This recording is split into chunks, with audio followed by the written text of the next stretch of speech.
روش نہ بدلی جو باغبانے تو صرف کانٹے اگا کریں گے۔ بے شک بے شک۔ معزز سامعین، الحمدللہ مجھ سے پیشتر بڑی خوبصورت جامع و معنی تقاریر، کئی تقاریر ہو چکی ہیں اور وقت کافی ہو چکا ہے، اور اسٹیج پہ علماء اہل سنت کی ایک کثرت ہے اور وقت بہت کم ہے۔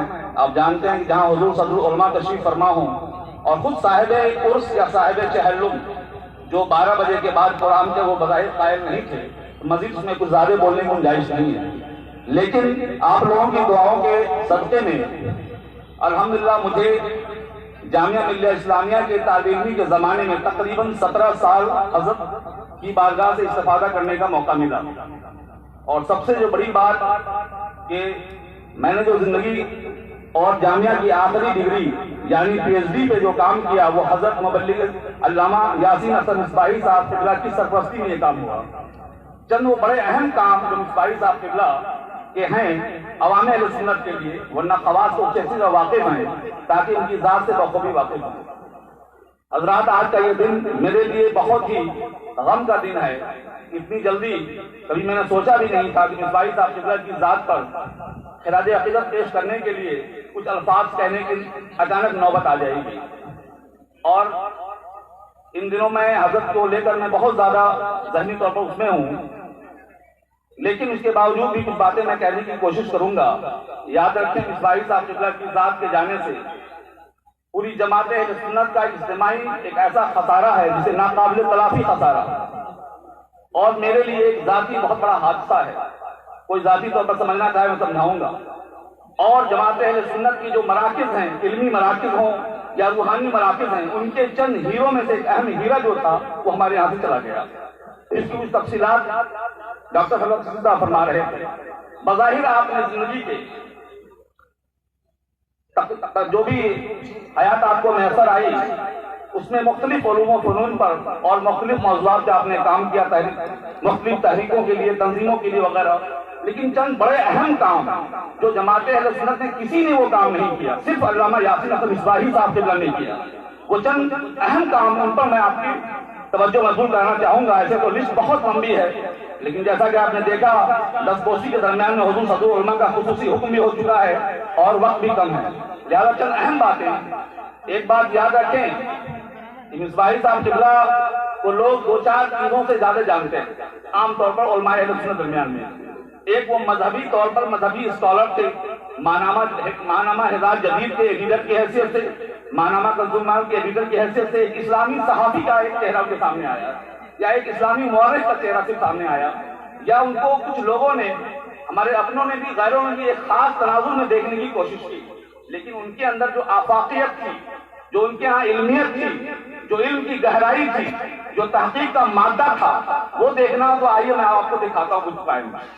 سب سے پہلے امام اہل سنت اعلیٰ حضرت امام علیہ خان فاضل بریلوی رضی اللہ عنہ کی حیات و خدمات پر فورن کنٹری میں یعنی دنیا کی پہلی پی ایچ ڈی جو ڈاکٹر اوشا سانیال کرنے کی تیاری، اوشا سانیال یہ وہ ہے جو مٹکاف کی شاگردہ ہے، اور مٹکاف وہ شخص تھا جس نے علماء دیوبند پہ یعنی تحریک دیوبند پہ کام کیا تھا، تو اس نے اوشا سانیال اپنی شاگردہ کو کہا کہ تم علماء بریلی پہ کام کرو، لہذا علماء بریلی پہ کام کرنے کے لیے سب سے پہلے اعلیٰ حضرت پہ کام کرنا ضروری تھا، اس کے لیے مواد کی ضرورت تھی، تو مواد کے حصول کے لیے اوشا سانیال وہاں سے پاکستان گئی۔ اس زمانے میں نظریات کے بنیاد گزاروں میں بڑا نام پروفیسر مسعود احمد صاحب قبلہ علیہ الرضوان کا آتا ہے۔ آپ کی بارگاہ میں پہنچی، وہاں سے انہیں مفتی مکرم ڈاکٹر مفتی مکرم صاحب دہلی کے بعد بھیجا گیا۔ اب آپ فخر محسوس کریں گے، میں فخر محسوس کرتا ہوں کہ حضرت کی بارگاہ میں زانو ادب طے کرنے کا مجھے موقع ملا۔ آپ ادری والے، خالص پور والے، آپ کو فخر ہو کہ ایک اسکالر امریکہ سے ریسرچ کرنے کے لیے ہندوستان آ رہی ہے اور اس کو بیٹھ کر علامہ یاسین صاحب پڑھا رہے ہیں۔ جب ڈاکٹر مفتی مکرم صاحب نے کہا کہ اس وقت اس موضوع پہ کام کرانے کے لیے ایک ایسی ذات ہے، اگر وہ ٹائم دے دے تو آپ کا پورا مقالہ تیار ہو جائے گا، لہذا علامہ یاسین صاحب قبلہ کے پاس وہ تشریف لائیں ڈاکٹر اوشا شانیال، ان کی پوری پی ایچ ڈی جو ہے انٹرنیٹ پہ موجود ہے. حضرت فرماتے ہیں، ابھی حضرت کے اقوال سنیے، ان دنوں دارالقلم کے حالات اچھے نہیں تھے، یعنی وہاں پر لوازمات وغیرہ اچھے نہیں تھے، لیکن اوشا شانیال آتی، اور اس زمانے میں یہ موبائل اور ویڈیو کا بھی زمانہ نہیں تھا، لہذا وہ ٹیپ ریکارڈر میں 6 مہینے تک تقریباً کہیں وہ ادھر کوئی 5 اسٹار ہوٹل لے رکھی تھی کہیں پہ غالباً کسی اچھے علاقے میں، پوش علاقے میں، اور روزانہ یا کچھ وقفے سے مصباحی صاحب قبلہ کی بارگاہ میں وہ آتی اور گھنٹوں. مصباحی صاحب فرماتے کہ اپنے پاس نہ تو اے سی تھی، نہ کوئی کھانے پینے کا خاص انتظام ہوتا تھا، وہ امریکہ کی اسکالر آئی ہوئی تھی اور اعلیٰ حضرت پی ایچ ڈی کر رہی تھی، لہٰذا وہ گھنٹوں ریکارڈنگ کرتی. یہ سلسلہ تقریباً مہینوں، تقریباً 6 مہینہ چلا. اس طرح سے وہ پی ایچ ڈی ہو گئی. وہ پی ایچ ڈی آج دنیا میں چھپ کر موجود ہے، ڈیووشنل اسلام ان برٹش انڈیا، ہے نا، ود اسپیشل ریفرنس ٹو مولانا احمد رضا خان، یعنی کہ برطانوی ہندوستان میں عقیدت پر مبنی اسلام اعلیٰ حضرت مولانا احمد رضا خان کے حوالے سے. میں اس میں تفصیلات بہت ہیں، میں صرف اشارہ کروں گا. یہ بڑا کام جب ہوا، اس کام کے بعد اعلیٰ حضرت کی ذات پوری دنیا میں، انگریزی دنیا میں جانی گئی اور بہت ساری غلط فہمیاں دور ہوئی. اگر میں اوشا شانیال کی تیزی پہ ان کے صرف انامی میں بولوں تو گھنٹوں لگ سکتا ہے، اس لیے بولنے کا وقت نہیں ہے. اب آئیں دوسرا پہلو. ایک ایسا موضوع تھا، تاریخ کا موضوع. جماعت اہل سنت میں تاریخ اسلام ہو یا دنیاوی تاریخ ہو، دونوں موضوع پر ہمارے ہاں بہت کم کام ہوا. ہمارے اساتذہ کرام تشریف فرما ہے، جن کی بارگاہوں میں جامعہ اشرف مبارک پور میں زانو ادب طے کرنے کا شرف حاصل ہوا ہے. جو کچھ میرے پاس ہے، انہیں اساتذہ کرام کی خیرات میرے پاس موجود ہے. لیکن معذرت کے ساتھ مصباحی صاحب کو اتنا درد ہوتا تھا، کہتے تھے اس موضوع پہ کام نہیں ہو پایا. اور میں یہ جملہ متضرہ درمیان میں بول دوں، میں بھول جاؤں گا بعد میں. کہتے تھے میرے 20-25-30 سال، قیمتی 20-25 سال ضائع ہو گئے. کاش میرے پاس ابتدائی زمانوں میں جب میری صحت ٹھیک تھی یہ وسائل مجھے مل گئے ہوتے. کبھی کبھی میں کہتا حضور یہ کام اب تک نہیں ہوا، حضور یہ کام نہیں ہوا، اس پہ کام ہو جانا چاہیے. آپ مجھے بتائیں کس پہ کام ہوا ہے؟ اعلیٰ حضرت کی اعلیٰ حضرت کی وفات کو 100 سال ہونے جا رہے ہیں. ان کی زندگی پر 98% ہم نے کام نہیں کیا، ان کے خلفاء پہ کام نہیں کیا ہے. ایسے ایسے اکابر علماء گزرے ہیں، ان پہ کام نہیں کیا. کس پہ کام ہوا ہے؟ بہت سارے خاکے میں نے بنا رکھے تھے. کاش میرے 20-25 قیمتی سال ضائع نہ ہوتے، مجھے وسائل میسر ہو کے میں اس طرح کام کر دیا ہوتا. انہی کاموں میں ایک بڑا کام تھا تاریخ کا کام. تاریخ نویسی اور تاریخ جری کے فرق کو بتانا. یہ 2010 کی بات ہے. اس سے بیشتر جنگ 15 اگست کا زمانہ ہو یا 26 جنوری کا زمانہ ہو، آپ دیکھیں گے علماء اہل سنت میں علامہ فضل خیرآبادی علیہ الرضوان کا نام کہیں کنارے میں لکھ دیا جاتا ہے، یا 2-4 اور ہمارے علماء اہل سنت کا نام لکھ دیا جاتا ہے. اس بات کو حضرت سن کر بہت پڑھتے تھے اور کہتے دیکھیے 1857 اس پر ان کی تحقیق ایک الگ تحقیق تھی. کہا کہ اصلاً جنگ آزادی اور تحریک آزادی کا جو فرق ہے یہ سمجھتے نہیں لوگ ہیں. 1857 کی جو جنگ ہے وہ اصل میں جنگ آزادی ہے، اور 1947 کی جنگ نے یہ تحریک آزادی لکھا بھی ہے انہوں نے، اور یہ میرے علاوہ کسی نے اس فرق کو بیان نہیں کیا ہے. اور اس کی وضاحت بیان کرتے تھے کیونکہ اس وقت برٹش گورنمنٹ وہ مضبوط تھی اور اس میں جو قیادتیں تھیں وہ مسلمانوں کی قیادت تھی اور مسلمانوں بھی علماء اہل سنت کی قیادت تھی. لیکن افسوس کا مقام یہ ہے کہ تاریخ نویسی کو گری کرنے والوں نے ان تاریخ کو اپنے کھاتے میں ڈال لیا اور ہمارے یہاں 2-4 نام چھوڑ دیا اور ہم نے سمجھا کہ ہم نے کچھ نہیں کیا. اسماعیل صاحب کا اس حوالے سے فرماتے تھے ہماری نئی نسل کو کبھی کبھی غصے میں آتے تھے، کہتے تھے کہ مولویوں کو یہ سب بات پڑھنی چاہیے. یہ وہ بولتے تھے کہ مولوی پڑھتے کہاں ہماری جماعت کے جو ہے، تو کہتے تھے کہ اسی لیے میں نے یہ کتاب لکھی ہے. اسماعیل صاحب قبلہ کی کتاب ہے علماء اہل سنت کی بصیرت و قیادت. اب مثلاً اس زمانے جنگ آزادی اور تحریک آزادی میں ہندوستان میں کچھ ایسے جو لوگ ہوں گے، ہماری عوام الناس سن رہی ہے، آپ کو ایسا لگتا ہوگا سیاست میں ہمارے علماء کیوں نہیں ہیں، اس مقام پہ کیوں نہیں، اس مقام پہ کیوں نہیں ہیں. ایسے سینکڑوں مقامات آئے پچھلے 70-75 سالوں میں جہاں قوم کا سودا کرنا تھا، جہاں ملت جہاں زمین فروشی کرنی تھی، جہاں قوم کے ساتھ غداری کرنی تھی، وہاں وہ علماء اہل سنت نے بصیرت کا مظاہرہ کرتے ہوئے اپنے آپ کو احتیاط سے وہ کام لیا. اور وہ خدمات جو آگے تھی ان خدمات کو لوگوں نے ان کا بیان نہیں کیا اور ہم نے اس کو بیان کرنے کی ضرورت محسوس نہیں کی. ان سارے کاموں میں ایک بڑا کام تھا تاریخ کا کام. لہذا 2010 میں علامہ فضل خیرآبادی تحریک آتی چلی. تب وہ سارے فوٹوز میرے پاس موجود ہیں. اس میں پروفیسر غلام انجم صاحب، ڈاکٹر سید طلحہ رضوی برق صاحب اور وغیرہ وغیرہ وہاں موجود تھے. ایک میٹنگ کی کہ ہم ایسا پروگرام کرنا چاہتے ہیں اور جامعہ ملیہ میں کرنا چاہتے ہیں. اس زمانے میں میرے استاد پروفیسر عبد الواسع صاحب وہاں کے صدر ہوتے تھے. ان سے بات ہوئی اور ایک پروگرام منعقد کیا گیا، بڑا معیاری، یقین مانے ایسا پروگرام. یونیورسٹی کے لوگوں نے کہا کہ جامعہ کی تاریخ میں یا تو ناچ گانے ڈانس وغیرہ میں اتنی بھیڑ اکٹھا ہوتی ہے کسی مذہبی شخص پہ، وہ بھی بریلوی جماعت کی ایسی شخصیت پہ اتنی بھیڑ کی وہاں قدم رکھنے کا موقع نہ ہو۔ اس کے بعد انہوں نے مولانا ڈاکٹر خوشتر نورانی کو بلایا اور شہید بغداد مولانا حسین الحق صاحب علیہ الرحمہ کو بلایا، کہا کہ مولانا آپ دونوں کو ان پہ کتاب لکھنی ہے۔ لہذا مولانا خوشتر نورانی صاحب کی کتاب آئی، علامہ فضل خیر آبادی چمنوانا، اور ڈاکٹر مولانا حسین الحق صاحب کی کتاب آئی خیر آبادیہ۔ اس کے بعد پورے ہندوستان میں تحریک چل پڑی اور علماء اہل سنت اس پر درجنوں کتابیں آپ نے لکھی۔ مخالفین نے اعلیٰ حضرت پر انگریز نوازی کا الزام لگایا تھا، انگریز نوازی کی حقیقت لکھی۔ علامہ فضل خیر آبادی چمنوانات لکھے، علماء اہل سنت کی جنگ آزادی میں خدمات لکھی۔ یہ آدھی درجن کتابیں نام بیان کروں گا، اس کو پڑھنا چاہیے۔ اسی طرح سے آپ آگے بڑھیں گے، ایک بڑا اہم کام تھا اس زمانے میں اعلیٰ حضرت، بظاہر ہندوستان میں بہت ساری پی ایچ ڈیاں ہوئی اعلیٰ حضرت پر، جامعہ ملیہ میں اعلیٰ حضرت پر کوئی پی ایچ ڈی اس وقت تک نہیں ہوئی تھی۔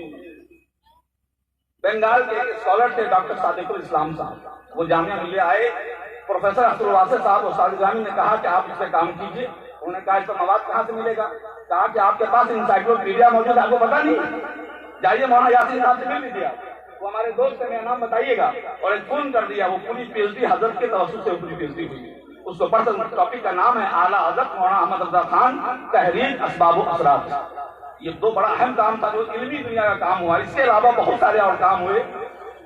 جب کبھی سلگتے ہوئے مسائل کو کوئی بات آتی، الحاظ سعید نوری صاحب کے بعد تشریف فرما ہے، کبھی ہمارے کوئی بڑے علماء تشریف لاتے، امریکہ سے، لندن سے، کہیں سے آتے، فون لگاتے، کل آئیے گا، وہ تشریف آگے میٹنگ ہوگی، چاہے وہ روہنگیا کا مسئلہ ہو، NRC کا کچھ مسئلہ ہو، مولانا حمزہ صاحب بیٹھے ہوئے ہیں، الحاظ سعید نوری صاحب بے چین ہو جاتے اور اس پہ میٹنگ کرتے، پروگرام ہوتا، اور جامعات کے طلباء کو بلاتے۔ اسی بہانے طلباء کی ایک تربیت ہو جائے کرتی، وہاں طلباء جو آزاد خیال ہو جاتے ہیں، مہینے میں، ہفتے میں کسی موقع پہ بلاتے اور ان کی میٹنگیں بلایا کرتے تھے اور ان کے اندر تربیت کی جاتی تھی۔ ساتھ ساتھ اس کے علاوہ اس طرح کی چیزیں ہمیشہ ان کے درمیان میں آتی، کتابیں وغیرہ۔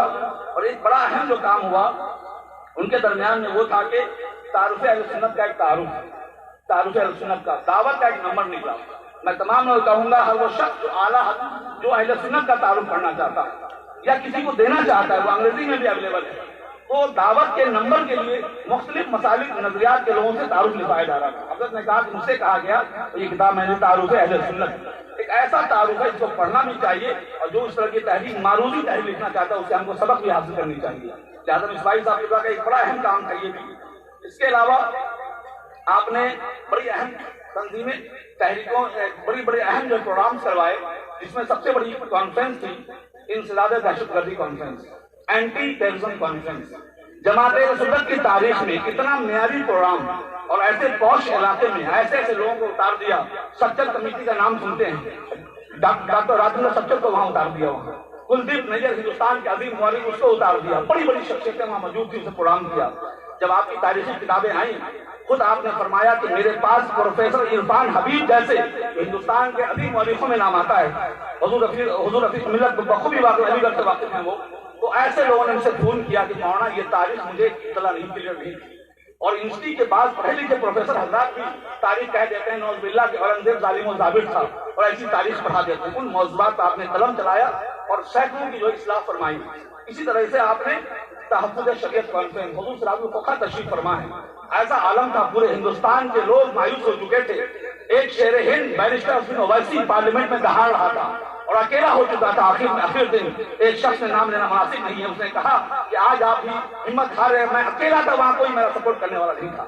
ایسے عالم میں حضرت نے فرمایا کہ ایک تحفظ شریعت کانفرنس ہونی چاہیے، لہذا وہ پروگرام ایسا ہو جامع معنی ہو کہ فقہی اعتبار سے بھی اہم شخصیت ہو اور سیاسی طور پہ ہو۔ ایک طرف حضور صلی اللہ علیہ وسلم تشریف فرما تھے، دوسری طرف ڈاکٹر سید فضل کشی صاحب تشریف فرما تھے، اور بیرسٹر حسین اویسی صاحب، مفتی مکرم صاحب۔ اس پروگرام کا ایسا اثر ہوا کہ لوگوں میں ایک غضب طے ہوا۔ اس طرح سے آپ نے ایک پروگرام جو اہم کروایا وہ تھا کہ روہنگیا کا جو مسئلہ چل رہا تھا یا اس طرح سے اور بھی چیزیں ہوتی تھی، آئے دن کچھ نہ کچھ پروگرام دارالقلم میں رکھ لیا کرتے تھے، خاص کر آن لائن ایک پروگرام تھا، اس میں جنگ آزادی کو لے کر وغیرہ وغیرہ۔ لیکن آپ کا ایک خواب تھا آخر جاتے جاتے، وہ کہتے تھے موجودہ جو ہندوستان ہے، آج کے ہندوستان ہر کوئی محسوس کر رہا ہے۔ وقت زیادہ ہوئے اشارہ کرتے سارے اساتذہ کرام ہیں، جہاں کہیں وہیں میں روک دوں گا، میں اشارہ کر دیجیے گا۔ تو کہے کہ موجودہ جو ہندوستان ہے، آنے والے وقت میں یہاں بہت نازک حالات ہونے والے ہیں اور تاریخ کو توڑ مروڑ کر پیش کیا جا رہا ہے، لہذا میں چاہتا ہوں کہ تحفظ تاریخ ہند کے نام سے ایک پروگرام ہو جائے اور اس میں ڈاکٹر رام پنیانی جیسے لوگ، رویش کمار جیسے لوگ، اس طرح کے لوگوں کو انوائٹ کیا جائے اور اس تاریخ کو اکٹھے کیا جائے کہ جو تاریخ اصل کیا ہے اور اس کو $1 پہ کیسے توڑ موڑ کے پیش کیا جا رہا ہے۔ لہذا ان تاریخوں کے حوالے سے ایک بڑا اہم پروگرام تھا۔ اسی طرح سے دو بڑا اہم جو پروجیکٹ حضرت کا تھا وہ ذکر ولی اللہ العزیزی پہ تھا کہ حضور حضرت شاہ ولی اللہ کے بارے میں کہ آج لوگوں نے اپنے ہاتھ سے اس کو اچک لیا ہے، لہٰذا اس کا ایک بڑا پروگرام کریں۔ اور خانوادہ فرنگی محل کے حوالے کتاب دونوں میں آ چکی ہے، ایک پہ پاکستان چھپی ہے، ایک پہ ہندوستان سے چھپنے والی ہے، غالب لوگ کوشش کر رہے ہیں۔ اور آخر میں جو تھا اس کہ یہ کام ہو جائے تو اس کو ایسا ماحول بنایا جائے جیسے علامہ صالح خیرآبادی کو ان کے حوالے سے اس زمانے میں ہنگامہ ہوا تھا۔ میں ایک اہم واقعہ شیئر کر کے بات کو ختم کرتا ہوں۔ وہ واقعہ بظاہر بیان کرنے کے لیے نہیں ہے لیکن لوگوں کو سمجھانے کے لیے۔ وہ یہ تھا، آپ نے فرمایا ایک کاش میرے پاس میڈیا کی طاقت ہوتی۔ بڑا حساس مسئلہ ہے، حضرت بہت سیریس ہو چکے تھے۔ 2010 کا واقعہ ہے، غالباً امام حرم کی ہندوستان میں آمد ہو رہی تھی۔ بعض سیاسی مقاصد کو پورا کرنے کے لیے ہندوستان بلایا جا رہا تھا اور اس کے اسباب و علل کیا تھے وہ سب لکھے ہوئے ہیں، کنز الایمان میں چھپا ہوا ہے، تفصیلات اس کی۔ حضرت نے ایک مراسلہ لکھا اس کے حوالے سے کہ یہ جو رام لیلا میدان میں 2 رکعت نماز پڑھنے کے لیے لوگوں کو بھیڑ لگائی جا رہی ہے، یہ وہی لوگ ہیں جو شرط رحال والی عبارت کو پیش کر کے اب تک مزارات پر جانے کو ناجائز و حرام قرار دیا، اب تک شرک و بدعت کا الزام لگایا ہمارے اوپر۔ تو کیا یہ رام لیلا میدان سے 2 رکعت نماز پڑھ کے یہ جنت کا ٹکٹ بانٹ رہے ہیں؟ لہٰذا انہوں نے ایک مراسلہ لکھا، لیکن اس زمانے میں راشٹریہ سہارا نکلتا تھا، آپ کا مراسلہ گیا، اگلے دن سے مراسلہ چھپنا بند ہو گیا۔ اللہ سعید نوری صاحب تشریف فرما ہے، مجبوری کے عالم میں دوسری طرف دوسروں کا پورا نمبر چھپ کر آتا تھا، پورے صفحات چھپ کے آ رہے تھے۔ لہٰذا آپ نے فرمایا کہ اللہ سعید نوری صاحب نے کہا کہ ایسا ہے کہ اب نارمل مراسلہ نہیں چھپ سکتا، لہٰذا آپ اشتہار لگائیے۔ اشتہار میں پیسے دیے جاتے ہیں، آپ نے چھوٹا سا اشتہار دیا، وہ نقار خانے میں طوطی کی آواز ثابت ہوئی کیونکہ وہاں پہ بڑے پوسٹر چھپ رہے تھے۔ پھر مجھے بلایا اور مزید کوشش کی، کہا کہ یقین مانیے ایک دم افسردہ ہو گئے، کاش میرے پاس آج میڈیا کی طاقت ہوتی تو میں دودھ کا دودھ اور پانی کا پانی کر دیتا۔ دیکھیے ایک ناجائز اور غلط بات کو وہ پیش کر رہے ہیں اور لوگ اس کے پیچھے جا رہے ہیں۔ افسوس کا مقام تو یہ ہے کہ اہل سنت کے لوگ بھی وہاں جا رہے ہیں اور وہاں جا کر کے 2 رکعت نماز پڑھنے کو وہ شرم محسوس کر رہے ہیں، جبکہ میں حق بات کہہ رہا ہوں لیکن میری بات وہاں تک پہنچ نہیں رہی ہے۔ اگلے ہی دن اللہ کا شکر ہے، غالباً وہ تاریخ مجھے یاد نہیں، آگے بھی تو ہو سکتی ہے، 4 مارچ کی تاریخ تھی غالباً، اسی دن امام حرم کی دہلی میں آمد ہونی تھی۔ اگلے ہی دن ایک صوفی اسکالر جو اب وہ مرحومہ ہو چکی ہیں، ڈاکٹر سعدیہ دہلوی، انہوں نے ٹائمز آف انڈیا میں سیم ان ساری باتوں کو لکھ ڈالا جو علامہ یاسین صاحب قبلہ علیہ الرحمہ کہنا چاہتے تھے۔ میں جامعہ کے ہاسٹل میں رہتا تھا، فوراً حضرت کو فون لگایا کہ حضرت آپ جتنی باتیں کہنا چاہتے تھے وہ ساری باتیں انگریزی میں چھپ کر آ گئی ہیں، ٹھکانا نہیں تھا۔ کہا جلدی آپ آئیے اور اس کو فوراً ترجمہ کیجیے، اور ترجمہ کرنے کے بعد اگلے شمارے میں کنز الایمان میں دیا گیا۔ میرے محب گرامی مولانا ظفر الدین برکاتی یہاں بیٹھے ہوئے، انہوں نے شائع کیا، اللہ سعید نوری صاحب نے شائع کیا، پورے ہندوستان میں شائع ہوا۔ کچھ دنوں کے بعد سعید نوری سعدیہ دہلوی کو بریلی شریف بلایا گیا۔